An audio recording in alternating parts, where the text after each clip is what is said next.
Hi guys, magic ink tattoo shop থেকে আমি অশোক। আজকের ভিডিও শ্রীকৃষ্ণের পোর্ট্রেট ট্যাটু।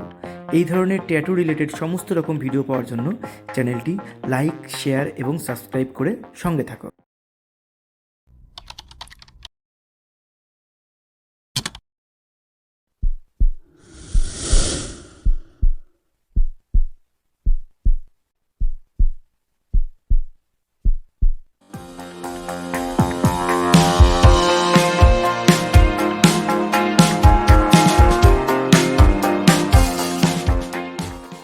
বন্ধুরা, দেখতেই পাচ্ছ, যেখানে ট্যাটু বানাবো সেই জায়গাটায় লক্স 2% জেল লাগিয়ে নিতে হবে। তারপর স্টেনসিলটি খুব ভালোভাবে সাবধানে বসাতে হবে।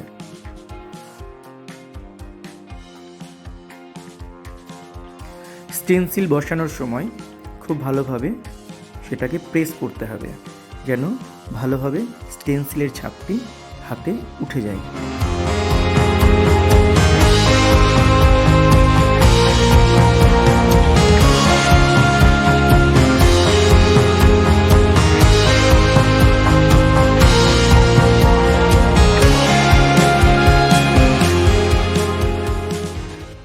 ট্যাটু বানানোর আগে অয়েনমেন্টটি গোটা স্টেনসিলের ওপরে লাগিয়ে নিতে হবে। তার কারণ, যখন আমরা ট্যাটু বানানো শুরু করব তখন যে এক্সেস যে ইঙ্কটা থাকে সেই ইঙ্কটা চারিদিকে ছড়িয়ে যায় না। ট্যাটু যখন শুরু করছি, দেখো, আমরা প্রথমে লাইনিং দিয়ে শুরু করব। প্রথমে লাইনিংটা আগে করে নিতে হয়।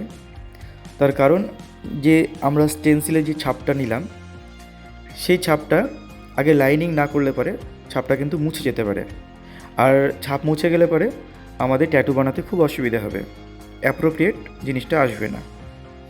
এর জন্য প্রথমে খুব ধীরে ধীরে লাইনিংটা শুরু করলাম। দেখতেই পাচ্ছ, ট্যাটুর এটা কিন্তু একদম নিচের ভাগ। আমরা নিচ থেকে ট্যাটুটা শুরু করব। নিচে থেকে শুরু করতে করতে আমরা উপরে উঠব। আমরা প্রথমে ওপর থেকে শুরু করব না, তার কারণ ওপর থেকে শুরু করলে স্টেনসিলের ছাপটা কিন্তু মুছে যাওয়ার সম্ভাবনাটা বেশি থাকবে। এর জন্য আমরা লাইনিং শুরু করছি একদম নিচে থেকে, তার কারণ আমাদের স্টেনসিল মুছবে না। এর জন্য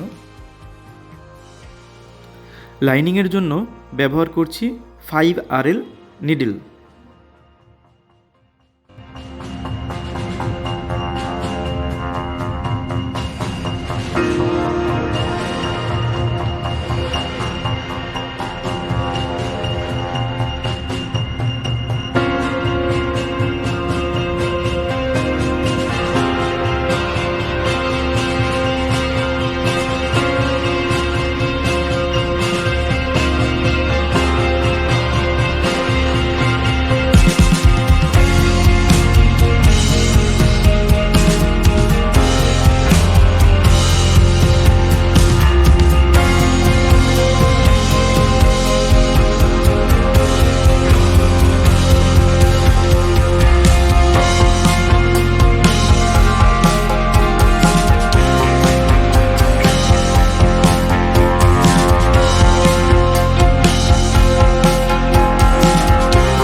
দেখতেই পেলে বন্ধুরা, প্রথমে লাইনিং কমপ্লিট করলাম।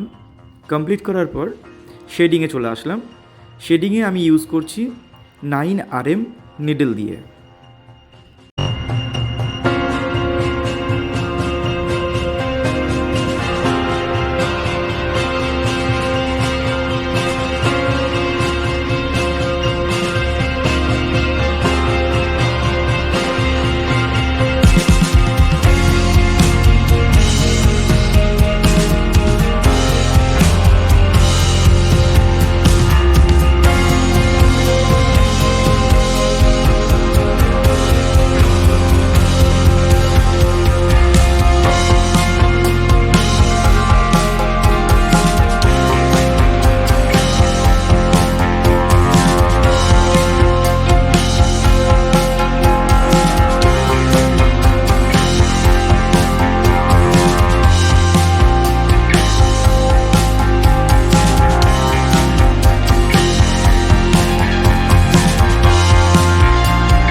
সফট শেডিংয়ের ট্যাটু এটা।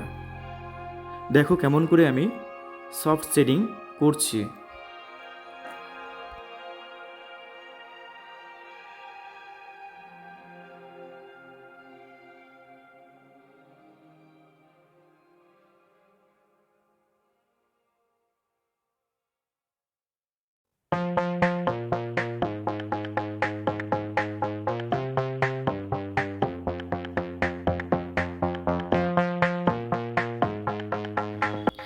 ট্যাটু টিউটোরিয়াল তোমাদের পছন্দ হয়ে থাকলে লাইক, শেয়ার এবং কমেন্ট করতে ভুলে যেও না।